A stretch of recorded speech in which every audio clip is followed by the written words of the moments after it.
What is up, everybody? Digging Up Coal here. Welcome to a weird way to speak. This is Petal Meadows, our first actual area of the game. Surprise, surprise, I bet you did not know that. I hit a tree and a mushroom fell down. I hit another tree and a star piece fell down. Hit every tree. That's a dragon.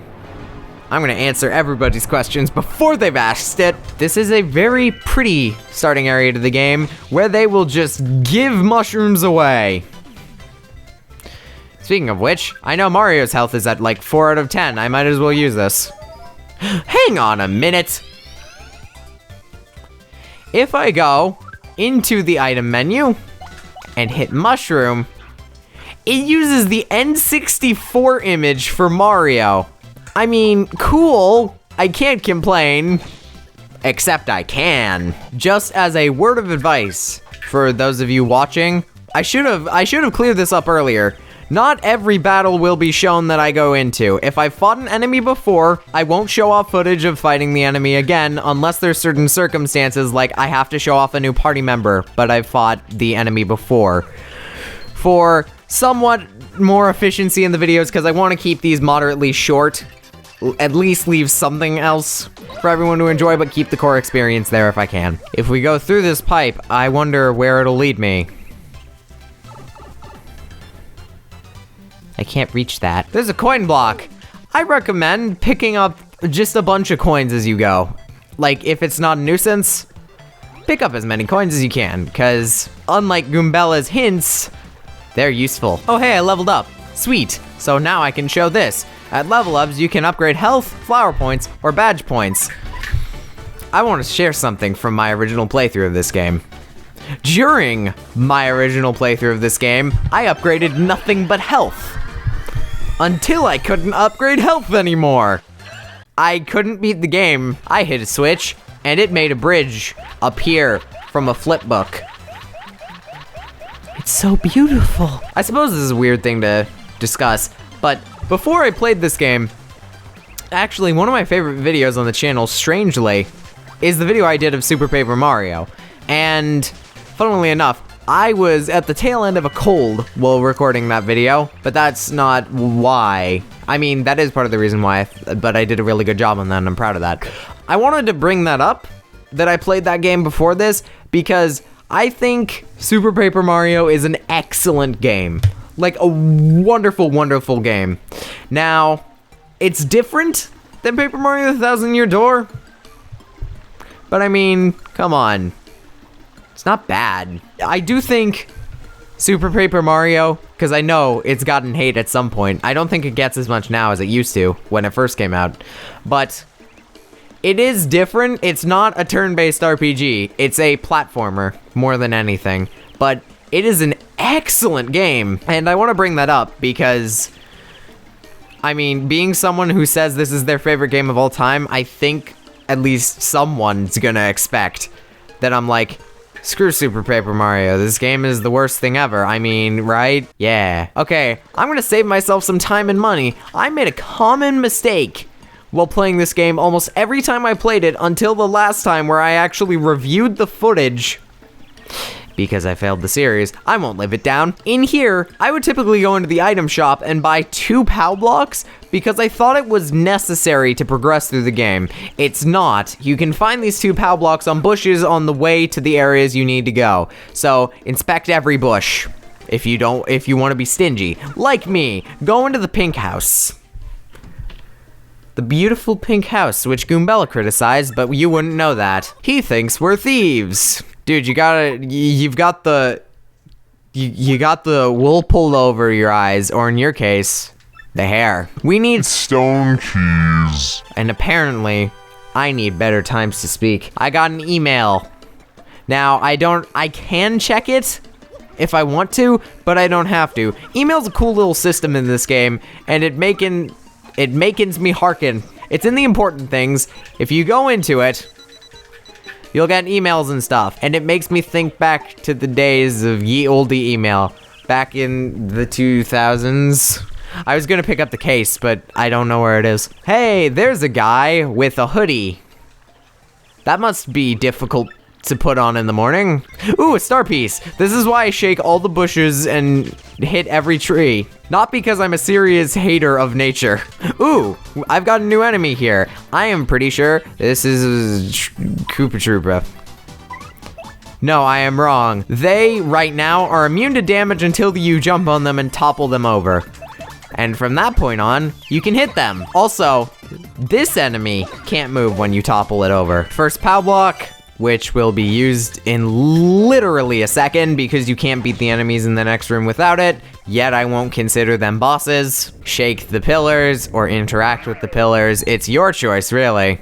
It's not. Don't bother attacking them, it's just a waste of time. Pessimism always reigns. I think pessimism should be analogous to rain. Ooh, the other POW block was in that bush and it just does not want to be caught. It's like all the legendaries with the low catch rates. You know what I'm talking about, people who play Pokemon? The very small group of you.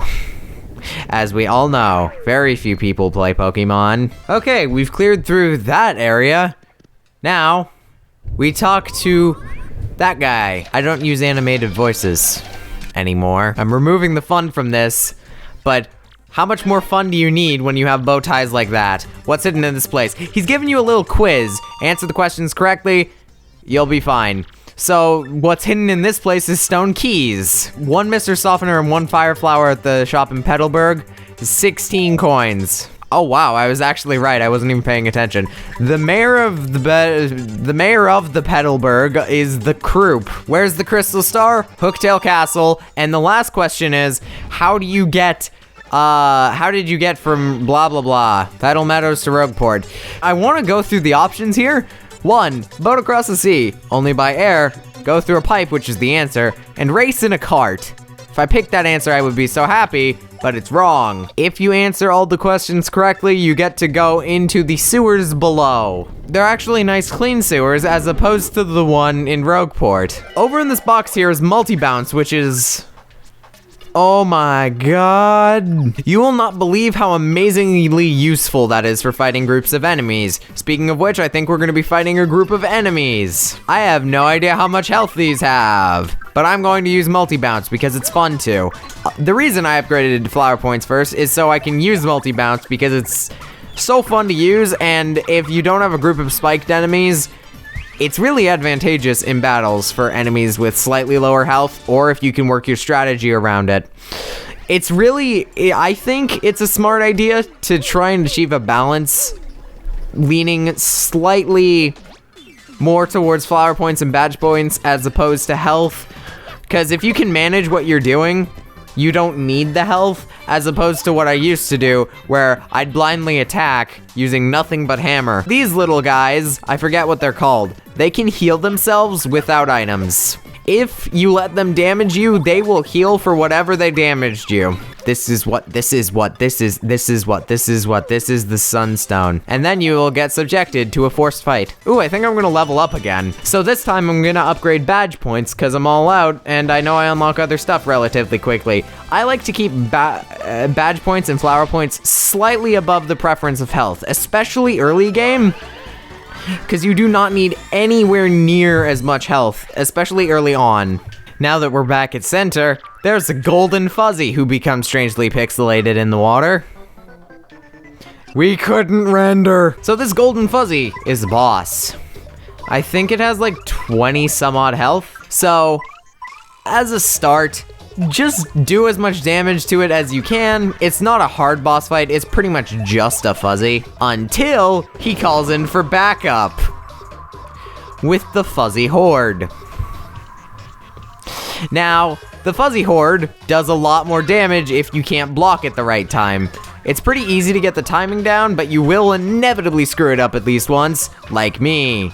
I say inevitably because I did. It makes me feel better about myself. So, I personally do not recommend attacking the fuzzy horde. There is no point as far as I'm concerned. Maybe they give XP. I'm not aware that they do. If they do, I apologize for saying this. Experiment. Buy the game. Nope, there's no advantage to fighting the fuzzy horde. You get the XP from fighting them anyway. Or just killing Gold Fuzzy. They all run away. And then he runs off out into the distance and goes, whee! Alright, now we're gonna make our way back to Petal Meadows. Just like that. Woo! Ooh, spooky editing. So back in Petal Meadows, I actually forgot something. Beside Kroop's house, the mayor, if you shake the third bush to the left, you get a turtley leaf. This on its own is pretty alright. It regens a bit of FP, and I maybe think a bit of HP. It's more important for using a mechanic you'll find later. And then we get some dialogue from Hoodie and Bandage. We get some more dialogue from Koops. I know this guy by name. So, his story is his dad went to Hooktail Castle and never returned. So he wants to either avenge him or find him if he's alive. Koops is our new party member. He's a pretty cool dude. I'm gonna say that about a lot of characters and it may annoy some of you. If you press X in the field, you can shoot Koops at things, which can start battles and can also be used to solve puzzles. If you hold the X button, he'll stand in place so he can hit switches and stuff. In battle, he's only a ground fighter. Before we trek back to the next puzzle, my friend Koops over here has a little something to show y'all. Yo, what's up? My name is Koops. I like hanging off the ledges with just my toes because I'm that Koops. Cool. I can defy gravity and grab things. I was gonna make a bit out of that. Didn't work so well. You put the 2 stones you found from the minigame place, like the game show place, and you put them in here. They'll reveal 2 switches and move the rocks. And also a description on that weird thing. So what you want to do for this puzzle, because it's a little bit hard to pull off and a bit uncomfortable as well. Actually, it is a bit uncomfortable.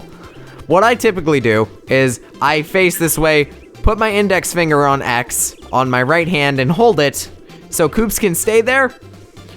Press B and hit the switch and then let go of X so Koops can hit the other switch. That'll break open the stone mold and show that it is in fact a pipe. Alright, so with that puzzle out of the way, next episode we're gonna go through Hooktail Castle. So, I'll see you all in the next video. Ciao.